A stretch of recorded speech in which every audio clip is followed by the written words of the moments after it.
British and Mughal rule. आज हम समझने की कोशिश करेंगे कि ब्रिटिशर्स ने मुगल रूल को कैसे खत्म किया। जो काम अफगान, राजपूत और मराठास नहीं कर पाए, वो दूर देश से आए अंग्रेजों ने कैसे कर दिखाया। इसका उत्तर जानने के लिए आपको 17th और 18th सेंचुरी एडी में चल रहे पावर स्ट्रगल और सोशियो इकोनॉमिक सिचुएशन को अच्छे से समझना होगा। और इसको समझने के लिए आज के इस लेक्चर में हम रेफरेंस लेंगे चाणक्य नीति का, जिसके कुछ प्रिंसिपल्स जैसे साम, दाम, दंड, भेद को कहीं ना कहीं ब्रिटिशर्स ने अपनी स्ट्रैटेजी में न जानते हुए अपनाया। दोस्तों, चाणक्य नीति में साम का अर्थ परसुएशन, दाम का मतलब बाय आउट या ब्राइब करना, दंड का अर्थ पनिशमेंट और भेद का मतलब डिवाइड एंड रूल से होगा। आइए अब ब्रिटिशर्स की स्ट्रैटेजी पर विस्तार से चर्चा करते हैं। Britishers, the modern Chanakya. कहानी की शुरुआत होती है 1600 एडी से। कुछ इंग्लिश मर्चेंट्स आपस में मिलकर एक जॉइंट स्टॉक कंपनी यानी ईस्ट इंडिया कंपनी की स्थापना करते हैं और फिर क्वीन एलिजाबेथ द फर्स्ट के रॉयल चार्टर से उन्हें ईस्टर्न वर्ल्ड में ट्रेड करने का एक्सक्लूसिव राइट मिल जाता है। ट्रेड करने के इरादे से कैप्टन हॉकिंस और उनके बाद Thomas Roe Mughal emperor Jahangir के दरबार में आते हैं।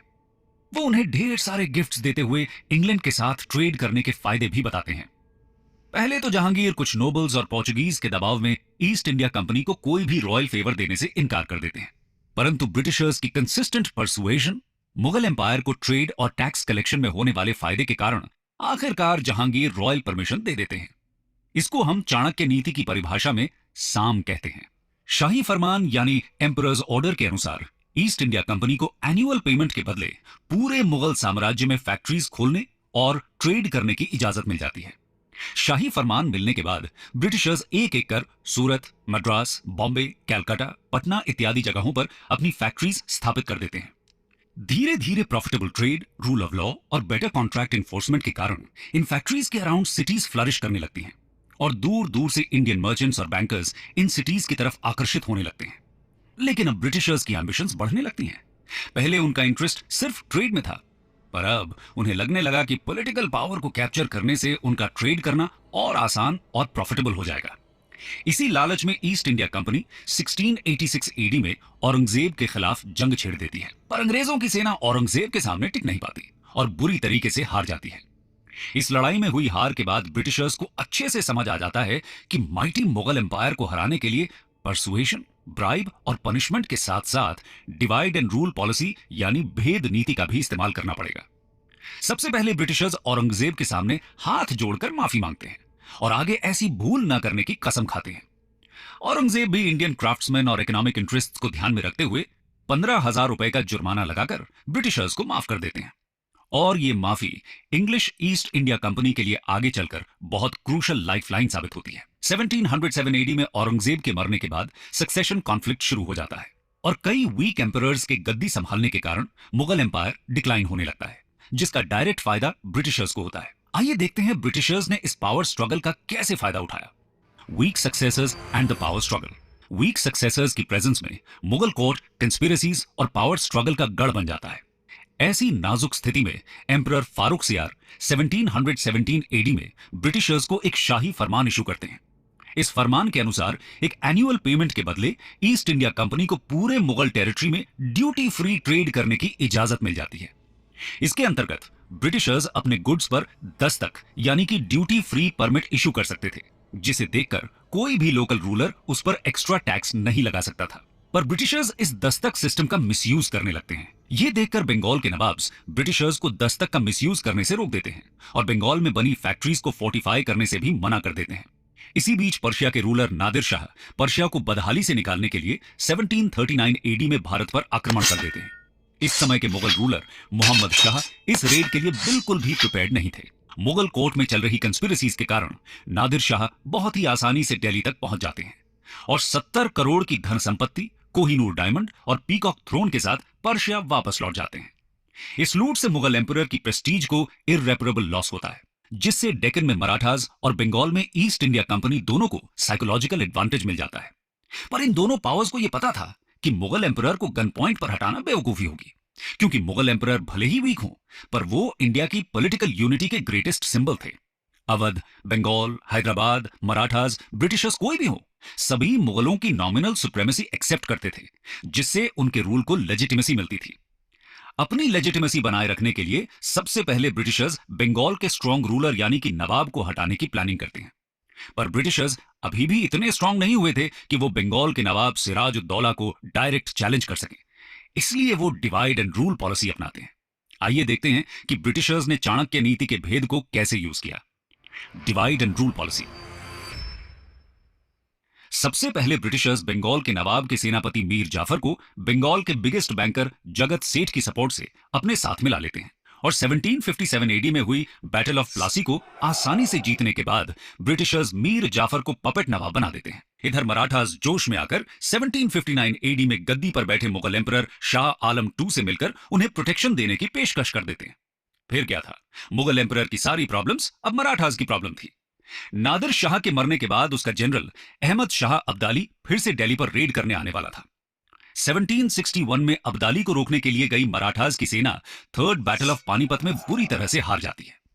मराठास की इस हार के कारण इंडियन पॉलिटी में एक पॉलिटिकल वैक्यूम क्रिएट हो जाता है। उधर अब्दाली भी इतना स्ट्रांग नहीं था कि इस वॉर को जीतने के बाद दिल्ली पर कब्जा कर सके।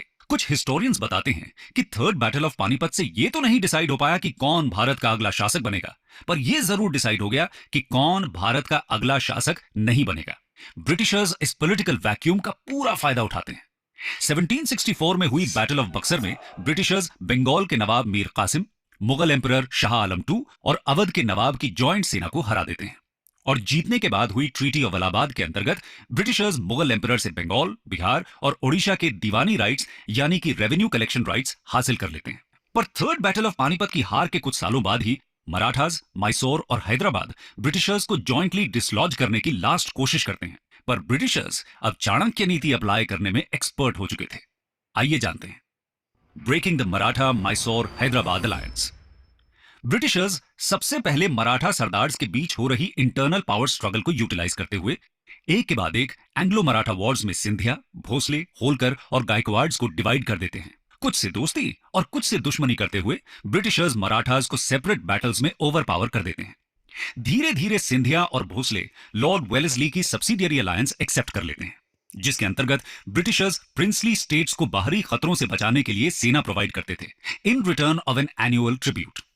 वहीं दूसरी तरफ हैदराबाद के निजाम को ब्राइब देकर ब्रिटिशर्स एंटी ब्रिटिश अलायंस के सेकंड पिलर को भी तोड़ने में सफल हो जाते हैं। इसके कारण मैसूर के रूलर टीपू सुल्तान अकेले पड़ जाते हैं और बड़ी ही बहादुरी से लड़ने के बावजूद 1799 एडी में हुए फोर्थ और फाइनल एंग्लो मैसूर वॉर में टीपू सुल्तान वीर गति को प्राप्त हो जाते हैं। यह तो रही पॉलिटिकल स्ट्रेटजी की बात।